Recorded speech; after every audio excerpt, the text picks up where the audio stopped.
Potential energy problems. Let's talk about potential energy.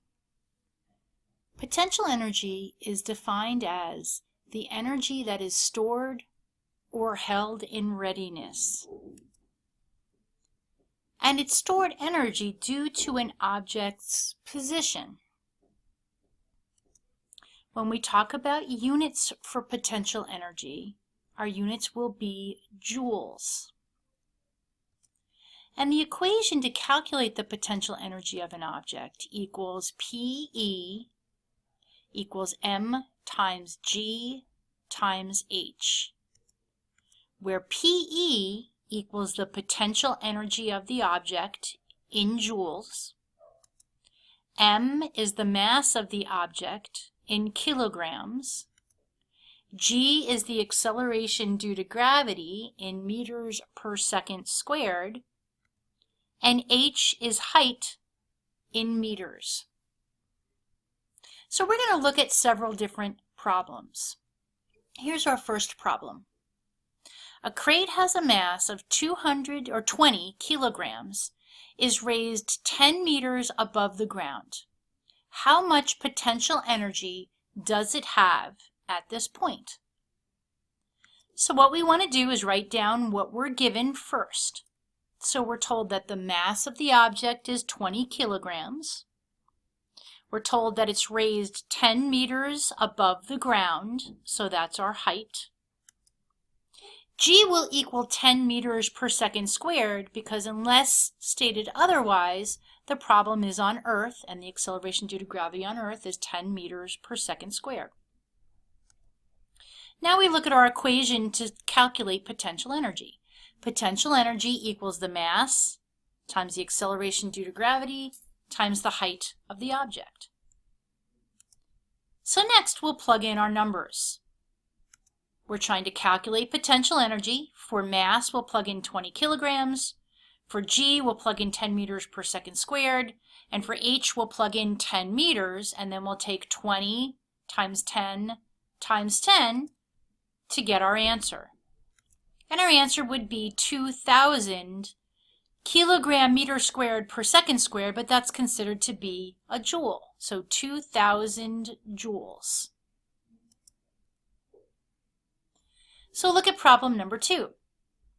The weight in a pile driver has a mass of 2,000 kilograms. It is raised above a pole so that its potential energy is 400,000 joules. How high is the pile driver? We'll start by writing down our data. So our mass is 2,000 kilograms. The potential energy is 400,000 joules. Since it's on Earth, G is 10 meters per second squared. Now for our equation, we know that potential energy equals mgh, but this time we're given the potential energy, the mass, and G, we're trying to solve for H. That means we're going to have to divide both sides by M and divide both sides by G to get H by itself. So our equation will be H equals potential energy divided by mg. Now we can plug in our numbers. So we'll plug in 400,000 for the potential energy, 2,000 for the mass, 10 for G. Now math-wise, we're going to have to take that 2,000 times 10 and then divide that into 400,000. And our height would equal 20 meters. So be careful with the order of operations when you plug that into your calculator. Let's look at another problem. A rock is 10 meters above the ground. In this position, it has a potential energy of 5,000 joules. What is the mass of the rock? So we'll start with our givens. The height is 10 meters. The potential energy is 5,000 joules. We know G is 10 meters per second squared. And this time we're trying to calculate the mass. So we start with our original equation, potential energy equals mgh, but we want to get m by itself this time. So we're going to have to divide both sides of the equation by g, and then divide both sides of the equation by h, and that will get m by itself. So mass equals potential energy divided by gh. Now we'll plug in our numbers. So mass equals 5,000 joules divided by 10 meters per second squared times 10 meters. Again, be careful with your order of operations in your calculator. You're going to take 10 times 10 and then divide that answer into 5,000. So our answer is 50 kilograms.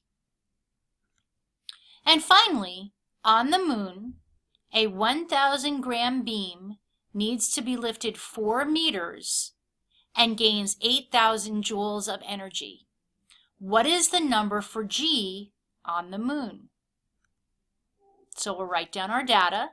We know our mass is 10,000 kilograms. The height is 4 meters. And the potential energy is 8,000 joules. This time, we don't know g, or the acceleration due to gravity, on the moon. So we'll start with our equation. Potential energy equals mgh. And this time, we want to get g by itself. So we're going to have to divide both sides by m, and then divide both sides by h, and that will give us g equals potential energy divided by mh.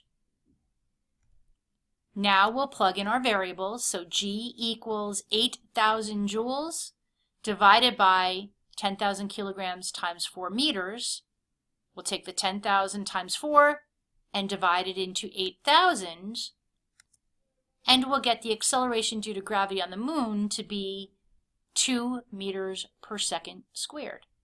So we want to do all of these equations the same way. We'll write down our givens, write down our potential energy equation, do whatever algebra we need to do to solve for the variable we're looking for, plug in our numbers, do the appropriate math, and finally get our answer.